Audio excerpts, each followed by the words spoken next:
After a long 2024 season, we decide our 5 weekly division champions this Friday as part of NAPA Championship Night. And although one title has been decided early, there's still 4 more that'll come down to the final lap of the final feature. So let's take a moment to look at all of the championship scenarios heading into this Friday. Now you're gonna hear me talk about tiebreakers a lot throughout this video. So if 2 drivers are tied for the championship, the tiebreaker is decided by who has the most wins this season. Now if both drivers have the same amount of wins, it comes down to who has the most second place finishes, and so on. Let's begin with the premier division, the SK Modifieds. It's coming down to the 2 most consistent drivers all year, Andrew Moeller and Mike Christopher Jr.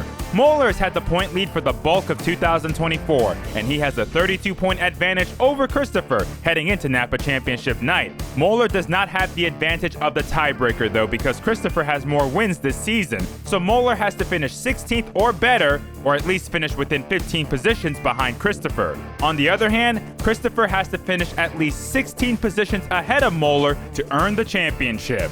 It's a tough task, but the SK Modifieds have been super competitive and super unpredictable. You don't know how it's gonna go until the checkered flag flies, as both drivers seek their first Stafford Speedway track title.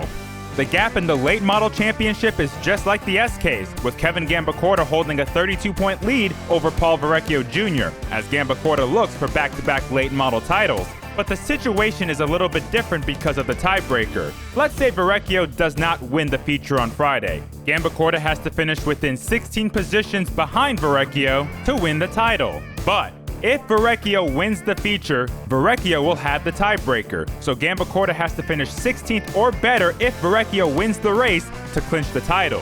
When it comes to Verrecchio's side, one option is he could win, while Gambacorta finishes 17th or worse, or at least finish 17 positions ahead of Gambacorta no matter what.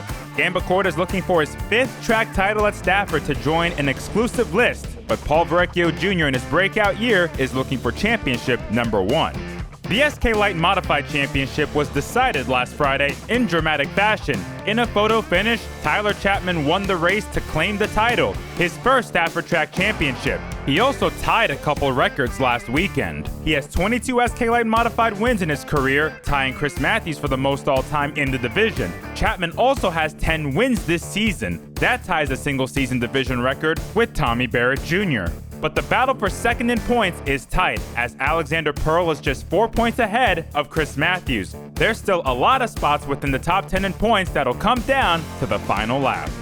Our tightest championship battle is also our most complicated because of tiebreakers. I'm talking about the limited late models. They've had a very competitive season, and it's coming down to 3 drivers within 6 points of each other. Matt Clement is the point leader by 6 over Devin Jensick and Jeremy Lavoie. Now, if nobody wins this Friday, Matt Clement has the tiebreaker over Jeremy Lavoie, but not over Devin Jensick. So if neither Lavoie or Jensick win the feature, Clement has to finish within 2 positions behind Jensick and 3 positions behind Lavoie to claim the title. But let's say Jensick or Lavoie wins the feature. Well, that simply means Clement has to finish 3rd or better, because he would lose in a tiebreaker to both drivers if they win. Now, when it comes to the 2 drivers chasing Clement, Devin Jensick's in a better spot because he has the tiebreaker over Clement. So Jensick has to finish ahead of Lavoie and finish at least 3 positions ahead of Matt Clement to claim the championship. On Lavoie's end, he has a couple options. He can win while Matt Clement finishes 4th or worse, but if Lavoie doesn't win, he has to finish ahead of Devin Jensick and at least 4 spots ahead of Matt Clement to win his 4th limited late model title and go back-to-back for the 2nd time in his career. So while Lavoie looks to become the first 4-time champion in the limited late models, both Matt Clement and Devin Jensick are seeking their first Stafford Track title, period. I technically cannot exclude Rich Hammond, who is 34 points out. He is mathematically alive, but he has to finish at least 14 positions ahead of Devin Jensick and Lavoie, while also finishing at least 17 positions ahead of Matt Clement. Tall task, but you never know. And the Street Stock Championship comes down to a battle between Tyler Trott and Travis Downey.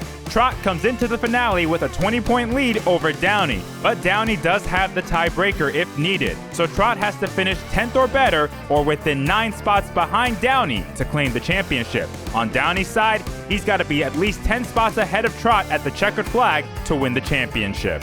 Both drivers have had really good years as they look to end off 2024 with their first track title. So how will it all play out? We'll find out together this Friday, October 4th. It's NAPA Championship Night as we crown our 5 weekly division champions and close out the 2024 season.